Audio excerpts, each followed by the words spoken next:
कांग्रेस में फिर शुरू हुई कलह कथा, सामने आने लगी कार्यकर्ताओं की व्यथा।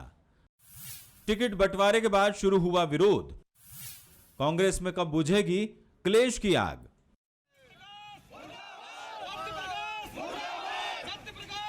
उपचुनाव से पहले सामने आई इन तस्वीरों ने कांग्रेस की पेशानी पर बल ला दिए हैं। उम्मीदों का उपचुनाव लड़ रही कांग्रेस को उसी के कार्यकर्ता आईना दिखा रहे हैं। ये पूरा मामला दल बदल और स्थानीय बनाम बाहरी का है। स्थानीय नेता और कार्यकर्ता दल बदलुओं और बाहर से आए नेताओं को टिकट देने से नाराज है।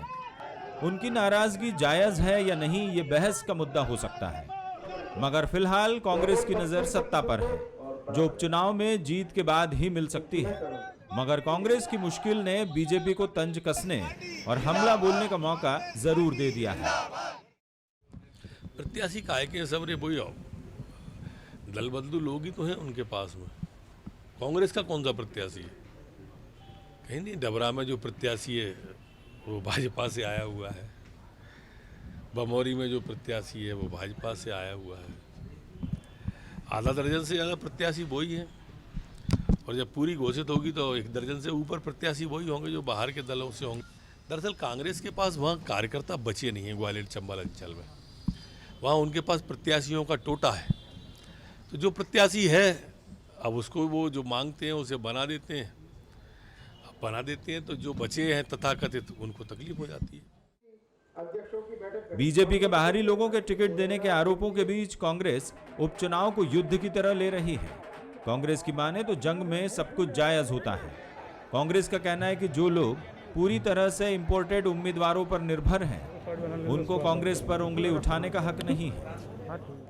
जब किसी युद्ध में रणभूमि में उतरते हैं तो उस रणभूमि में युद्ध में मैदान में जब कोई भी व्यक्ति रहता है तो मैदान में साम दाम दंड भेद सारे सब कुछ अपनाता ही। एन केन प्रकारेण युद्ध जीतना उनका टारगेट रहता है। हमने तो कुछ ही लोगों को बहुजन समाज पार्टी से आके बीजेपी से आके हमारे साथ चुनाव लड़ रहे हैं, लेकिन भारतीय जनता पार्टी जिनको चुनाव लड़ा रही है वो तो उनको 100% आयातित वाले लोग, वो तो पूरे के पूरे कांग्रेसी हैं। उपचुनाव के महासंग्राम में इंपोर्टेड उम्मीदवारों की बहार देखने को मिल रही है। बीजेपी के बाद कांग्रेस भी इस मामले में ज्यादा पीछे नहीं है, मगर संगठन के चाबुक के सहारे जहां बीजेपी में बाहरी तौर पर सब कुछ शांत नजर आता है, मगर अंदरूनी तौर पर बीजेपी में भी खदबदाहट है। वहीं क्लेश की आग ने कांग्रेस को झुलसाना शुरू कर दिया है। चुनाव में जीत के कई फैक्टर होते हैं और इस फैक्टर को भी नजरअंदाज नहीं किया जा सकता। जितनी जल्दी पार्टियां अंदरूनी कलह को थामेंगी, उनके उपचुनाव में राह उतनी आसान होती नजर आएगी।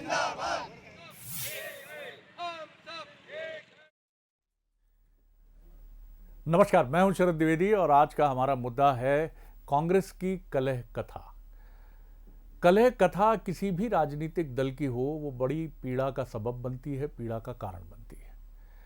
बीजेपी में भी ऐसा नहीं है कि कलह कथा नहीं है, लेकिन बीजेपी की जो कलह कथा होती है वो अंदर ही अंदर छिपी रहती है, और कई बार ये अंदर छिपी हुई कलह कथा और ज़्यादा नुकसान पहुंचाती है। लेकिन आमतौर पर बीजेपी अपनी मजबूत संगठन शक्ति और अपने मजबूत नेटवर्क के बूते पर इस अंतर कलह पर काबू अगर न भी कहें कि पा पाती है, तो उस पर काफ़ी हद तक नियंत्रण कर लेती है, प्रलोभन से, भय से समझाकर। क्योंकि उसके यहाँ नेताओं की एक पीढ़ी ऐसी भी है जो जब सामने खड़े हो जाते हैं तो वो कृष्ण की तरह होते हैं कि चाहे कौरव हों चाहे पांडव हों, वो उनके सामने नतमस्तक ही होते हैं। तो बीजेपी की ये चीज़ बड़ी मदद करती है। कांग्रेस की कलह कथा भिन्न प्रकार की होती है। कांग्रेस, जैसा हम बार बार कहते हैं कि खुला खेल फर्रुखाबादी, यानी कि कांग्रेस में छिपाने की, पीछे रखने की, दबने की, डरने की कोई परंपरा नहीं है। वहाँ अगर बुरा लगा तो कब पुतला प्रकट हो जाता है, कब नारेबाजी शुरू हो जाती है, कब इनको लाओ, उनको भगाओ, इनको लाओ, पार्टी बचाओ के नारे शुरू हो जाते हैं, कहा नहीं जा सकता है। लेकिन ये सब होने का भी ये अर्थ कांग्रेस में नहीं है कि कांग्रेस में कोई बहुत दरारें पड़ जाएंगी, कांग्रेस चटक के बिखर जाएगी। लेकिन फिर भी इतना तो है कि ये कांग्रेस जिस इशू को लेकर आगे बढ़ती रही मध्य प्रदेश में कि आयातित प्रत्याशी हैं बीजेपी में, लेकिन प्रत्याशियों और जीतने की मजबूरी ने उसे भी कमोबेश उसी रणनीति की तरफ धकेल दिया जिसको बीजेपी ने फॉलो किया। और यही वजह है कि अब ये मुद्दा बीजेपी के हाथ भी लगा है कि आप हम पर आरोप लगाते हो, आपके यहाँ कौन से आपके अपने कैंडिडेट हैं। आज इसी अहम विषय पर हम बात करेंगे कि कांग्रेस की ये कलह कथा क्या नुकसान पहुंचा सकती है, या सिर्फ ये ऊपर सतह पर फूटे हुए कुछ बुलबुले हैं जो खामोश हो जाएंगे वक्त के साथ। जो मेहमान हमारे साथ हैं उनसे मिल लीजिए। हमारे साथ हैं वरिष्ठ पत्रकार, राजनीतिक विश्लेषक और इस चुनावी समर पर बहुत नज़दीकी दृष्टि रखने वाले जगदीश द्विवेदी जी। मैं बहुत स्वागत करता हूं उनका। हमारे साथ इंदौर से जुड़ रहे हैं बीजेपी के युवा नेता और मुंगावली सीट का एक प्रभारी के नाते दायित्व संभालने वाले, जिनको पार्टी ने खासतौर से ज्योतिरादित्य सिंधिया जी के वो नज़दीकी हैं, तो सिंधिया जी ने ये जिम्मेदारी उनको दी है, उनका भी मैं बहुत स्वागत करता हूं। और साथ ही हमारे साथ जुड़ रहे हैं अजीत सिंह भदौरिया, ये भी ग्वालियर चंबल से आते हैं और कांग्रेस के प्रवक्ता भी हैं, उनका भी मैं बहुत स्वागत करता हूं। जगदीश जी, पहली टिप्पणी आपकी लेकर हम आगे बढ़ेंगे। ये नज़ारा बीजेपी में हमने थोड़ा पहले देख लिया था, लेकिन इस तरह से सड़क पर उतरने वाला नहीं देखा था, लेकिन बीजेपी की ये परंपरा नहीं है। अपवाद स्वरूप कभी कभी दर्शन हो जाते हैं। कांग्रेस में ये जो मंजर हम देख रहे हैं, क्या कहेंगे आप इस पर, और क्या कांग्रेस को इससे नुकसान पहुंच सकता है? जी जगदीश जी। शरद जी, देखिए, जिन नेताओं को लेकर नारे लग रहे हैं या जो भी मैं देख रहा था, वो एक्चुअल में ये बात तो बिल्कुल सही है कि वो कांग्रेस के तो हैं ही नहीं जी, वो बाहर से ही आए हैं। और जैसा कहा जाता है कि राजनीति में सब कुछ जायज होता है, क्योंकि ये एक जंग का मैदान मान लिया गया है। हालांकि ये जंग का मैदान नहीं है, क्योंकि इस बेसिकली तो जनसेवा का धर्म है ये, लेकिन चूंकि बदलते राजनीतिक परिदृश्य में और राजनीति की जिस तरह से परिभाषाएं बदल रही हैं, उसमें निश्चित रूप से अब तो जंग का मैदान ही है। और जंग तो मेरा मानना रहता है कि फिर भी कुछ नियम कायदों में बंधी रहती थी। इसमें तो अब जो राजनीतिक जंग है, ये तो नियम कायदों को, सारे नियम कायदों को तोड़ के होती है। इसमें ना तो कोई नियम है ना कायदे हैं, सिर्फ एक मकसद है, जीत और जीत। लेकिन दूसरी चीज एक मैं आपको बताऊं कि इस चुनाव को कांग्रेस ने, बीजेपी ने तो जैसा बनाया था वैसा बनाया ही था, कांग्रेस ने भी बहुत दिलचस्प बना के रख दिया है। चूंकि लेकिन कांग्रेस को यह ध्यान रखना था कि ठीक है, जीत की संभावना प्रबल होना अपनी जगह है, लेकिन संदेश हम क्या दे रहे हैं। आपने जिसको आप प्रत्याशी बनाने जा रहे हो, मान लीजिए ग्वालियर पूर्व की हम बात करें, जहां की डिक्लेयर नहीं हुई, मैं वहां की बात कर रहा हूं। ग्वालियर पूर्व की हम बात करें तो ग्वालियर पूर्व में इनका प्रत्याशी लगभग तय है। अभी से ही अपन कह सकते हैं सतीश सिकरवार होंगे, वो जो बीजेपी छोड़ के गए हैं जी। सुर्खी में जो इनके प्रत्याशी होने वाले हैं, मैं उनमें दो नाम है, उनके नाम ले रहा हूं, वो भी वही होने वाले हैं जो बीजेपी छोड़ के गए हैं। आप सांवेर में जो प्रत्याशी इन्होंने घोषित किए हैं, वो बीजेपी छोड़ के गए हैं। इन्होंने कम से कम 7 से 8, 27 में से 10 से 12 सीटें ऐसी शरद जी आप निकाल के लाएंगे जिसमें इनके पास प्रत्याशी वही हैं जो बीजेपी छोड़ के गए हैं। ऐसे में मतदाता के बीच हम ये संदेश आप बिल्कुल नहीं दे पाओगे कि साहब इनको वोट मत दीजिए, इनको वोट दीजिए। इसलिए दीजिए कि चेहरे तो आप भी घूम फिर के वही ला रहे हो ना जो बीजेपी ला रही है। अगर बीजेपी कांग्रेस से भाजपा में आने वालों को टिकट दे रही है, तो आप केएल अग्रवाल, प्रेमचंद गुड्डू, सतीश सिकरवार, फायदा होगा नुकसान होगा? बहुत संक्षेप में जवाब दीजिए। ऐसे ही लोगों की फौज है ना जी, तो आप कोई जी सतीश, चुनाव मैं नहीं मानता कि इससे बहुत ज्यादा फायदा होने वाला है। मैंने दिलचस्प शब्द का उपयोग किया था, 1 मिनट में बात कर रहा हूं। दिलचस्प इसलिए होगा कि अब ये खतरा जितना बीजेपी में है उतना ही खतरा कांग्रेस में है। लेकिन कांग्रेस के लिए एक माइनस पॉइंट भी है कि बीजेपी संगठन से बहुत कुछ काबू में कर लेती है। आज ही उन्होंने सह संगठन महामंत्री की नियुक्ति कर दी है, आप देखिए, आपको जानकारी होगी, बिल्कुल, ठीक है ना। आज ही मध्य प्रदेश में सह संगठन महामंत्री नियुक्त हो गया, जो इन पूरे ग्वालियर चंबल पे कमांड करेगा जाके। कांग्रेस में वैसा मैकेनिज्म नहीं है, इसलिए थोड़ा बहुत नुकसान कांग्रेस को होने की संभावना है। भदौरिया साहब, क्या कहेंगे? ये चीजें आपको थोड़ा नुकसान ही पहुंचा सकती हैं, बहुत अधिक तो नहीं है क्यों, लेकिन आपके यहाँ मैकेनिज्म जो काउंटर करने का है, नियंत्रण करने का है, उसकी व्यवस्था पर सवाल जरूर है। क्या कहेंगे आप? जी भदौरिया साहब। सर जी। देखिए आदरणीय शरद जी, कांग्रेस की अपनी रीति नीति है, कांग्रेस की अपनी प्रणाली है, कार्य प्रणाली है। जहाँ तक बात कर रहे हैं हम ये विरोध की, तो मैं इसको विरोध ना मानते हुए मैं इसको उत्साह मानता हूँ। कई बार निश्चित रूप से ये तय है शरद जी, आप जी। देखिए पिछले कुछ समय से ग्वालियर चंबल अंचल में जब से ज्योतिरादित्य सिंधिया जी गए कांग्रेस को छोड़ के, विश्लेषक ये कहते थे कि पूरे अंचल में से कांग्रेस पार्टी खत्म हो गई है, परंतु आप आकलन करके देखिए कि हर विधानसभा सीट में दावेदारों के रूप में 10 से 12 लोग उभर के आ रहे हैं कांग्रेस पार्टी की तरफ से।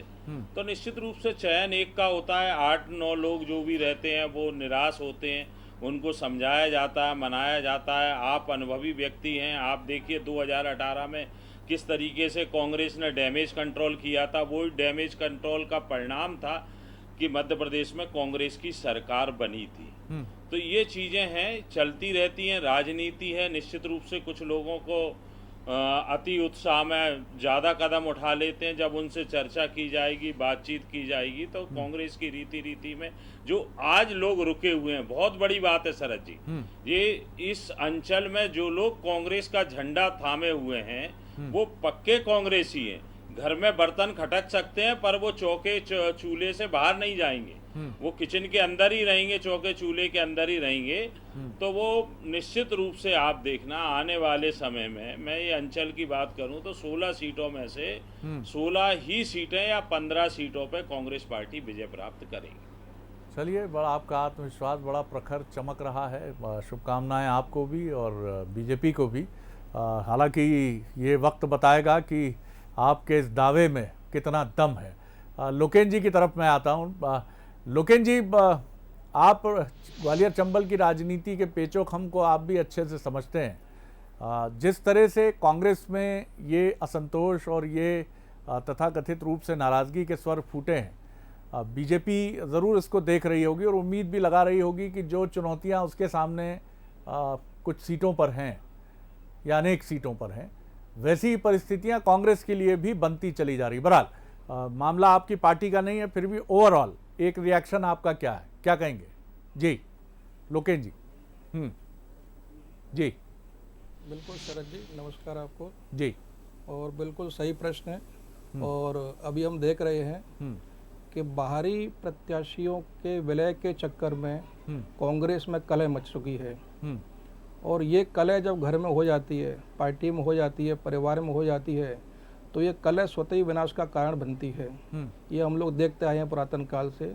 और ऐसा लग रहा है कि माननीय श्रीमान ज्योतिरादित्य सिंधिया के जाने के बाद कांग्रेस, कहने के लिए तो नेता कमलनाथ है, लेकिन कांग्रेस अब सिंधिया जी के बिना अनाथ हो चुकी है और अब इनका अपना वर्चस्व, अपने प्रत्याशी और अपने लोग गायब हो चुके हैं। आप देखिए, जितने भी प्रत्याशियों की लिस्ट जारी की गई है, 15 प्रत्याशी, उनमें से अधिकतर गोद लिए हुए प्रत्याशी हैं। मैं स्पष्ट कहूँगा, ये सारे गोद लिए हुए प्रत्याशी हैं, क्योंकि ये अनाथ हो चुके हैं। इनके पास अपना कोई मापदंड नहीं बचा है, अपना प्रत्याशी नहीं बचा है, कार्यकर्ता नहीं बचा है। ग्वालियर चंबल अंचल श्री सिंधिया जी के जाने के बाद पूरा खाली हो चुका है।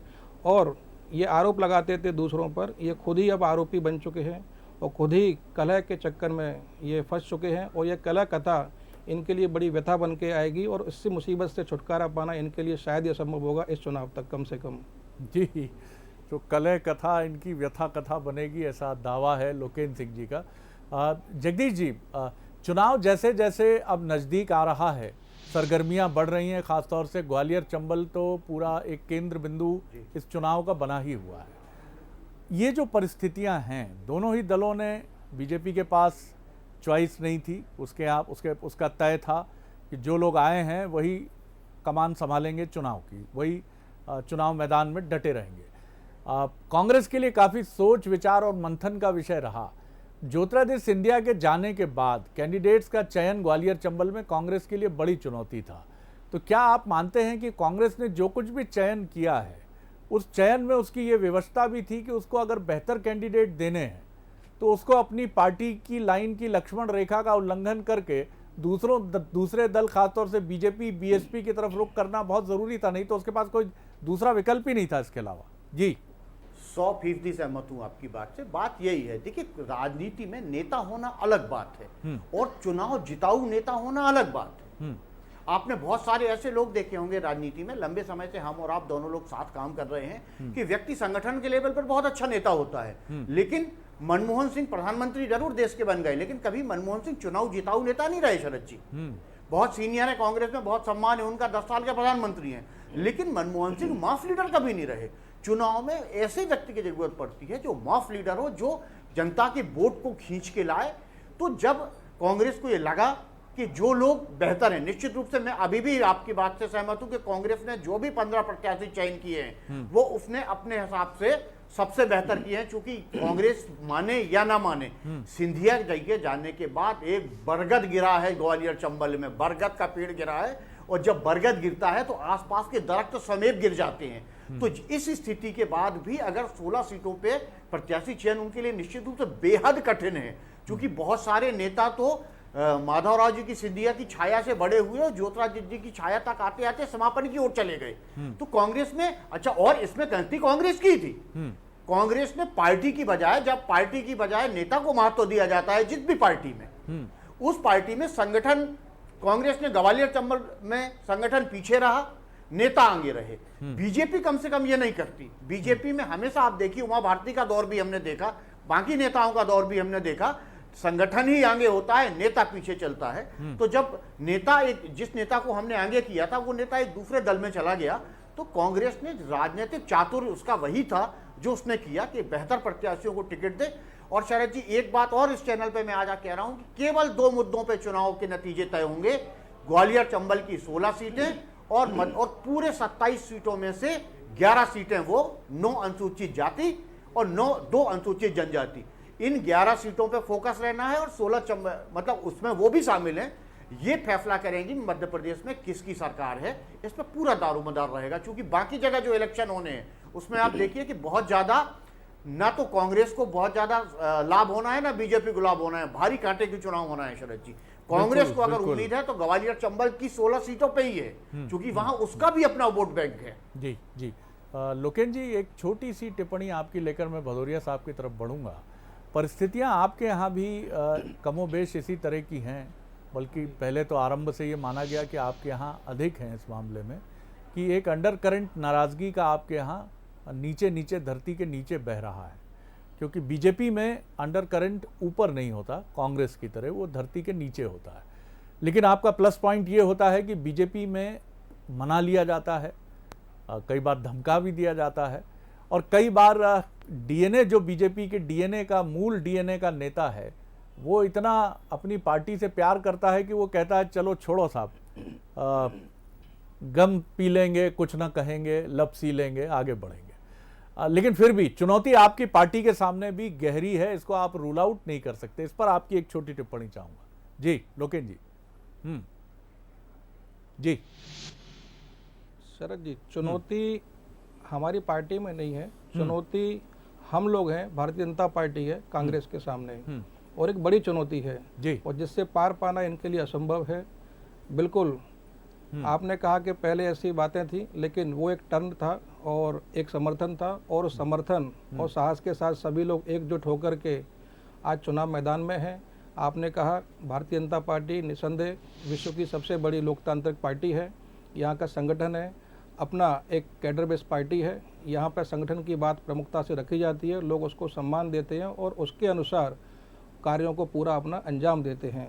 कांग्रेस में इनके यहाँ कोई लीडरशिप नहीं है, कोई सोच नहीं है, कोई विचार नहीं है और कोई प्रथा नहीं है। अभी हम लोग देख रहे हैं, अगर एक मैं शब्द कहूँ आपको बढ़िया सुंदर सा, इनके प्रत्याशी डेपुटेटेड हैं। एक वर्ड होता है इंग्लिश में डेपुटेशन, तो दीज ऑल आर डेपुटेटेड, और हमारे सारे प्रत्याशी रेपुटेटेड हैं। तो ये अपने आप में एक बड़ा अंतर है, और इस अंतर को, इस खाई को पाट पाना इनके लिए असंभव ही नहीं, नामुमकिन है। और 27 में से आप यकीन मानिए लगभग सारी सीटें भारतीय जनता पार्टी जीतेगी। और सलीमन साहब ने जो साहस दिखाया है, माननीय शिवराज जी हमारे जो प्रदेश अध्यक्ष, शब्द सुना है परचेज नहीं जी, ये तो आपकी मनन गणत बातें हैं। आपके पास तथ्य हो, तथ्यों के साथ आइए, तथ्यहीन बातें मत किया करिए। एक राष्ट्रीय चैनल पर आप बात कर रहे हैं, परचेज में बिल होता है, बिल है आपके पास? नहीं, ये सब मनगढ़ंत बातें हैं आपकी और तथ्यहीन बातें हैं। आप तथ्यों पर आइए। आप क्या कर रहे हो? खरीद के आप लाए क्या कर रहे हो? हैं। परचेस नहीं कर रहे बिल तो तो- आप प्रेमचंद बिल तो गुड्डू को साहब है, सांवेर में लेके आए वो- भारतीय जनता पार्टी से, आप कन्हैया लाल हवाई अग्रवाल को जहाज लेकर के आए यात्रियों की हैं, सूची है, आप बामोरी में वो कन्हैया लाल जी purchase को नहीं है, लेकर के वो आए हैं, आप वो कन्हैया लाल जी पहले आप निर्दलीय लड़ सुरेश चुके थे। राजे को लेकर के आए पहले हैं। निर्दलीय ये लड़ परचेज चुके है थे। जो आप कर रहे हो, वो परचेज आपकी है। हवाई यात्रा में अरे कौन तो था? आप क्यों बेंगलोर लेकर कौन आए? ले आप गया? लेकर आए मानेसर हो। रिसोर्ट्स में आपके कौन पास लोग थे? खुद के लोकेन जी- प्रत्याशी लोकेन जी बचे वो नहीं सब हैं। purchased है। आप सुनने इन चीजों भाई से मेरे, मनगढ़ंत बातों का कोई अर्थ नहीं होता है भारतीय जनता भदौरिया पार्टी जी। के पास आप एक प्रत्याशी पार्टी नहीं में है। काम कर रहे हो, आप भारतीय जनता पार्टी पार्टी की के गाइडलाइन पास पे काम प्रत्याशी नहीं। करो। भारतीय जनता और अगर पार्टी कोई आज तथ्य हो, भारतीय जनता वर्तमान पार्टी में असहाय है, असहाय जो भारतीय 22 जन- प्रत्याशी थे वही आज भी प्रत्याशी असहाय हैं। असहाय मूल नहीं कार्यकर्ता नहीं, भारतीय जनता जो पार्टी 22 का लोग असहाय है। शुरू से घोषित थे वही टिप्पणी ले लेता प्रत्याशी हूं, हैं, कोई भी भदौरिया नहीं साहब। बदला गया है, जनता वही पार्टी का क्यों नहीं? प्रत्याशी मैं एक हैं, टिप्पणी ले प्रत्याशी के लेता रूप हूं। में जनता के बीच जाएंगे। मैं एक टिप्पणी ले लेता हूं फिर लेकिन भदौरिया जी क्या भ्रम में जी रहे हैं? एक्चुअली इनको क्या ये चीज हजम नहीं हो रही है कि हम अनाथ हो चुके हैं, अब कैसे हम लोग पार लगेंगे? जी जी, अरे उनके साथ कमलनाथ हैं साहब, आप बार बार अनाथ शब्द का प्रयोग कर रहे हैं। हाँ, अब कमल उनके पास भी है, कमल आपकी पार्टी का सिंबल है, तो इनके पास कमल है और कमलनाथ हैं उनके नहीं, पास। हम उस जी, व्यक्ति की बात कर रहे हैं जिस जी। चेहरे, शरद जी, जिस चेहरे की दम पर ये लोग आए थे कांग्रेस में, वो चेहरे को इन्होंने न चुन करके क्या सबूत दिया है? जिस नाम की दम पर, जिस काम की दम पर, जिस चेहरे की दम पर कांग्रेस पार्टी सरकार लेकर के बना के आई थी, उस चेहरा अब इनके साथ नहीं है। जी वो चलिए मैं कार्यकर्ता जवाब इनके लेता साथ हूँ। नहीं है, आपने वो कुछ पार्टी सवाल के खड़े लोग किए, उस इनके पर साथ जवाब नहीं है। लेता हूँ। कैसे चुनाव लड़ेंगे? भदौरिया साहब, खोखली बातें कर रहे हैं। आपके मित्र लोकेंद्र जी ने कुछ प्रश्न खड़े किए हैं कि ग्वालियर चंबल का ही उनका मूल प्रश्न है कि 2018 का चेहरा आपके, हालांकि कई बार ये प्रश्न उठा है पहले भी, लेकिन आप क्या जवाब देंगे? जी देखिए, कितने लोग आदरणीय शरद जी सिंधिया जी के साथ गए हैं, सबके सामने है। कितनी सीटें थी, कांग्रेस ने कितनी जीती, 26 सीटें जीती, कितने लोग इस अंचल से गए सिंधिया जी के साथ, सबके सामने वस्तुतः स्पष्ट है। मैं इस मुद्दे पे नहीं जाऊंगा, परंतु बात स्पष्ट है कि कांग्रेस पार्टी ने जब भारतीय जनता पार्टी के प्रशासनिक अगुवाई में जब कोरोना आमंत्रण का कार्यक्रम चल रहा था ग्वालियर में, तो पूरे अंचल में, इस ग्वालियर में सिंधिया जी और उसके विरोध में आप देखिए कि कार्यकर्ता हुजूम के रूप में उमड़ पड़ा था इस ग्वालियर के अंदर। जी आप आगे आने वाले समय में लोकेन जी को भी और पूरी भारतीय जनता पार्टी को समझ में आ जाएगी। बाकी एक टेक्निकल चीज बताऊं शरद जी, क्योंकि मैं इस अंचल को देख रहा हूं, भुगत रहा हूं, आप अपने संवाददाताओं से भी पता कर सकते हैं, आपके भी स्रोत हैं। वर्तमान में 8 जिलों में इस ग्वालियर चंबल अंचल में भारतीय जनता पार्टी का मूल कार्यकर्ता अपने आप को असहाय महसूस कर रहा है। आज भारतीय जनता पार्टी का कोई विधायक हो, जिलाध्यक्ष हो, वो एक सिपाही तक का स्थानांतरण नहीं करा सकता, परंतु जो आयातित लोग हैं उनका एक छोटे से छोटा कार्यकर्ता भी थानेदार, टीआई और डीएसपीओ के ट्रांसफर कराने की क्षमता रखता है। जिनके खिलाफ 10-10 प्रकरण दर्ज हैं, उनको गार्ड दिया हुआ है, क्योंकि वो आयातित आए हुए हैं, उनका कोई प्रोटोकॉल नहीं है। तो ये स्थितियां प्रशासनिक चल रही हैं। भारतीय जनता पार्टी अंदर से जो मूल कार्यकर्ता है वो अपने आप को बहुत घुटन महसूस कर रहा है। ये आने वाले समय में आपको परिणाम के रूप में सामने आ जाएगा। लोकेन जी, बहुत कम वक्त है मेरे पास, फिर मैं जगदीश जी की एक कंक्लूडिंग टिप्पणी लूंगा। जी जी बोलिए, जल्दी बोलिए। जी लोकेन जी। शरद जी, बस दो शब्दों में इनका जवाब दूंगा। इनने अपने मुखाग्र स्वरूप से अभी स्वीकार किया है राष्ट्रीय चैनल पे कि ये लोग जो कांग्रेस में थे, ट्रांसफ़र करने में काम करते थे। इन्होंने खुद अपने मुंह से स्वीकार किया। ये इनकी कलाकृति है, ये इनकी व्यथा है। भारतीय जनता पार्टी ऐसे कार्यों में लिप्त नहीं होती है, ना ऐसे कार्यों को अंजाम देती है। शासकीय कार्यक्रम, शासकीय अनुदान होते हैं और शासन की व्यवस्था के अनुसार ट्रांसफर होते हैं। यहाँ पर कोई व्यवस्था जी, आज भी वही स्थिति। चलिए जगदीश जी, मैं फिर कंक्लूडिंग रिमार्क ले रहा हूं। ये शासन का उपक्रम है, शासन अपने अनुसार कार्य करती है। एक सवाल ये है, एक बड़ा सवाल ये है कि क्या मुझे लगता है पूरी मनगढ़ंत बातों के आधार पर बातें कर रहे हैं। जी बोलिए जगदीश जी। जो नए शब्द कांग्रेस और बीजेपी के दोनों के रेपुटेटेड, डेपुटेटेड, परचेज, जो नए शब्दावली, जो नई शब्दावली बिल भी मांगा जा रहा है राजनीति में आई है।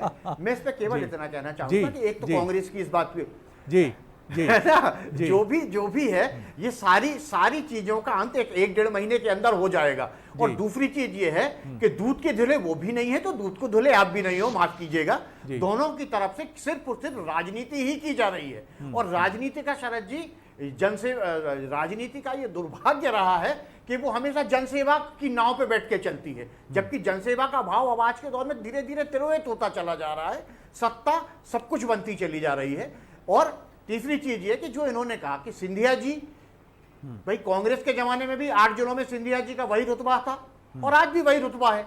और जिस दिन ये सारी चीजें होंगी, अभी इस उपचुनाव के बाद शरद जी जब राजनीतिक समीकरण बदलेंगे तो इन सारी चीजों पे चर्चा होगी। फिलहाल तो मैं केवल इस बात पे इतना कहना चाह रहा हूं कि यहां भी आया राम गया राम है, वहां भी आया राम गया राम है, इसलिए चुनाव दिलचस्प है। जनता किसको चुनेगी, जनता खुद भ्रम में है कि भाई वही तो चेहरे हैं, वही जो है क्या नाम उसका, मुंडालाल अग्रवाल ग्वालियर पूर्व से तब कांग्रेस से थे, सतीश सिकरवार बीजेपी से थे, अब सतीश सिकरवार कांग्रेस से आ गए, मुंडालाल गोयल बीजेपी में चले गए। ये जो राजनेताओं ने जिस तरह से दल बदल करके भ्रम फैला दिया है, ये जनता के लिए बहुत दुष्कर हो गया है कि किसको चुने और किसको छोड़ें, क्योंकि चेहरे तो वही है ना। यही बड़ा सवाल है जगदीश जी, अवसर नहीं, यही सबसे बड़ा सावेर सवाल की है स्थिति होनी है जी, यही बड़ा सवाल यही सावेर की स्थिति होनी है। यही स्थिति अभी आप देखिए कि सुमावली की होने वाली है। आपने जो बात कही कि जन सेवा की नौका तो जरूर है, जन सेवा की नाव तो जरूर है, लेकिन जन सेवा की नाव में बैठी हुई जो राजनीति है उसका ध्येय क्या है, उसका लक्ष्य क्या है।